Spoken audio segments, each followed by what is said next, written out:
Episode की शुरुआत में 3 वैज्ञानिक समुद्र तट की ओर बढ़ते हैं। उनकी प्रत्याशा स्टीवन के एक नग्न मृत विशालकाय से मुठभेड़ के वर्णन के साथ मिल जाती है।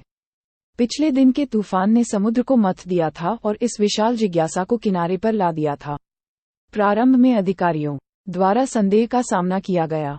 स्थानीय लोगों की सनसनीखेज रिपोर्टों ने वैज्ञानिकों की जिज्ञासा को इतना बढ़ा दिया कि वे प्रत्यक्ष रूप से जांच कर सकें। सतर्क भीड़ से घिरे विशाल शव के सामने खड़े होकर स्टीवन और उनके सहयोगी स्थिति की भयावहता से जूझ रहे हैं, शाब्दिक और आलंकारिक रूप से। 80 टन के विशाल वजन का अनुमान लगाते हुए उन्होंने अपनी जांच शुरू की। स्टीवन ऐसे प्राणी के विरोधाभासी अस्तित्व से मोहित होकर इस विस्मयकारी विसंगति की तुलना में भीड़ की तुच्छता पर विचार करता है।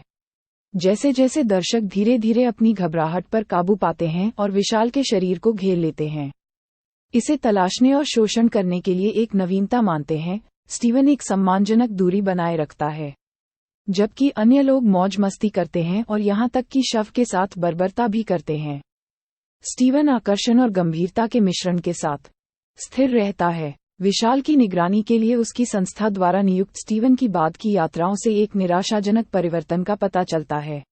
एक समय आश्चर्य का दृश्य दिखने वाला यह विशालकाय मंदिर अब खराब हो गया है और जनता के लिए एक भयानक आकर्षण बन गया है। गिरावट के बावजूद स्टीवन खुद को पीछे खींचता हुआ पाता है। जब वह सार्वजनिक संपत्ति के रूप में इसकी विकसित भूमिका को देखता है तो विशाल के प्रति उसका आकर्षण गहरा हो जाता है। एकांत के एक मार्मिक क्षण में स्टीवन जानबूझकर भीड़ से बचते हुए समुद्र तट पर लौट आता है। यहाँ वह क्षय की कठोर वास्तविकता का सामना करता है, जिसका प्रतीक एक अकेला किशोर है जो लापरवाही से विशाल के कान पर बैठा है। जीवन और मृत्यु के इस मेल में स्टीवन खुद को अस्तित्व के सार से जूझता हुआ पाता है। नश्वरता की अस्थायी सीमाओं को पार करने वाले विशाल के साथ उसका संबंध। जैसे जैसे समय आगे बढ़ता है, विशाल के क्षय के बारे में स्टीवन की टिप्पणियों से मृत्यु दर और उपेक्षा की एक मार्मिक कहानी सामने आती है। एक समय विशाल की युवा छवि पर अब समय और समुद्री जल में डूबने के निशान दिखाई देते हैं। क्षय के कारण उसकी विशेषताएं विकृत हो गई हैं। भारी दिल के साथ स्टीवन करीब आता है, अंततः विशाल के शरीर पर कदम रखने का साहस जुटाता है, जहां उसका सामना नश्वरता के एक मार्मिक प्रतीक से होता है। विशाल की छाती के ऊपर एक रेत का महल, क्षय के बीच मासूमियत का एक क्षणभंगुर स्मारक। फिर भी विशाल के पतन की वास्तविकता तब और अधिक स्पष्ट हो जाती है जब स्टीवन अपने अंगों के क्रमिक क्षरण को देखता है, जो कि अपमानजनक किशोरों द्वारा बर्बरतापूर्ण है, जो भित्तिचित्रों के साथ उसके शरीर को विकृत करते हैं। विशाल के रूप पर अंकित अपमानों के बीच स्टीवन को एक विरोधाभासी सहानुभूति मिलती है, जो प्राणी की दुर्दशा में निहित भेद्यता को पहचानती है। बाद की यात्राओं से विशाल पर किए गए और अधिक अपमान का पता चलता है, जिसका अंत उसके सिर को हटाने, उसकी मानवता के अंतिम अवशेषों को छीनने के रूप में होता है। प्रत्येक गिरावट के साथ स्टीवन का विशाल लोगों से संबंध कम हो गया। उसका एक बार गहरा रिश्ता अनिवार्यता की एक उदास स्वीकृति में बदल गया। जैसे जैसे विशाल के प्रति शहर का आकर्षण कम होता गया, उसके अवशेष बिखरे हुए अवशेष बन गए। उसकी हड्डियों को भयावह सजावट के रूप में पुनर्निर्मित किया गया।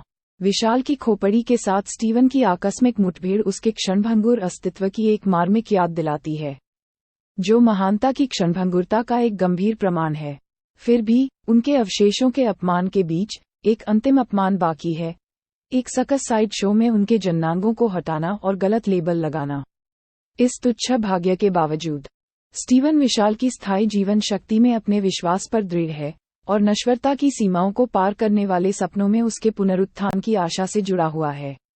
इन श्रद्धाओं में विशाल एक पौराणिक व्यक्ति के रूप में उभरता है, जो एक विजयी जुलूस में शहर के माध्यम से घूमता है और समुद्र की ओर वापस यात्रा पर अपने खंडित सार को पुनः प्राप्त करता है। स्टीवन के लिए विशाल स्मृति की सीमाओं को पार करता है, जो असहनीय क्षय के सामने लचीलेपन और नवीकरण का प्रतीक है। एपिसोड की संक्षिप्तता इसकी गहन रूपक गहराई को झुठलाती है, जो इसके दर्शकों से विभिन्न व्याख्याओं को आमंत्रित करती है। कई प्रशंसकों का अनुमान है कि स्टीवन कथावाचक स्वयं मृत विशाल का रूप धारण करता है, उस दर्द और क्षय का अनुभव करता है जिसे अन्य लोग नजरअंदाज कर देते हैं। ये सिद्धांत मानता है कि विशाल स्टीवन के माध्यम से संचार करता है, जिससे दोनों पात्रों के बीच की सीमाएं धुंधली हो जाती हैं। स्टीवन का विशालकाय क्षय का सूक्ष्म अवलोकन इस व्याख्या को विश्वसनीयता प्रदान करता है, जैसे ही वह गिरावट के प्रत्येक चरण का वर्णन करता है। कुछ दर्शकों को आश्चर्य होता है कि क्या स्टीवन वास्तव में अपने स्वयं के रूपक क्षय से गुजर रहा है। सड़ती हुई लाशें सामाजिक विकृति के लिए एक मार्मिक रूपक के रूप में काम करती हैं, जो बड़े पैमाने पर उपभोक्तावाद और शोषण के बीच मानवता के क्षरण को दर्शाती है। पूरी कहानी में स्टीवन अस्तित्व संबंधी सवालों से जूझता है, मानवता के सार और उसके नुकसान की सीमा पर विचार करता है। प्रारंभ में वह विशाल के साथ सहानुभूति रखता है, उसकी मानवता को उसके अक्षुण्ण रूप में पहचानता है। हालांकि जैसे जैसे विशाल का ह्रास होता है, वैसे वैसे स्टीवन की सहानुभूति भी घटती है, जो हाशिए पर पड़े लोगों को अमानवीय बनाने की समाज की प्रवृत्ति को दर्शाती है। एपिसोड का चरमोत्कर्ष एक सर्कस में विशाल के जननांगों के प्रदर्शन द्वारा चिन्हित मानव पतन की गहराई को रेखांकित करता है। वेल से संबंधित होने का गलत लेबल लगाकर विशाल के अवशेषों को उनकी अंतर्निहित गरिमा से वंचित कर महज तमाशा बना दिया गया है। फिर भी विरोधाभासी रूप से स्टीवन को इन संरक्षित टुकड़ों में सांत्वना मिलती है, जो विशाल की पूर्व महानता की ठोस याद दिलाते हैं। यह एपिसोड अस्तित्व की क्षणभंगुर प्रकृति पर एक मार्मिक प्रतिबिंब के साथ समाप्त होता है। विशाल, जो एक समय एक क्षणभंगुर घटना थी, आते ही मिथक में बदल जाती है। इसकी स्मृति समय बीतने के साथ भुला दी जाती है। इस चक्रीय कथा में मनुष्यों को भी विस्मृति की अनिवार्यता का सामना करना पड़ता है। उनकी विरासतें प्रत्येक गुजरती पीढ़ी के साथ अस्पष्टता में लुप्त होती जा रही हैं। अंततः द ड्रॉन जॉइंट जीवन की क्षणभंगुरता और स्मृति की नाजुकता पर ध्यान के रूप में कार्य करता है। स्टीवन की आत्मनिरीक्षण यात्रा के माध्यम से दर्शकों को मृत्यु दर और मानव अस्तित्व की अल्पकालिक प्रकृति की कठोर वास्तविकताओं का सामना करना पड़ता है। फिर भी क्षय और मोहभंग के बीच आशा की एक झलक बनी हुई है।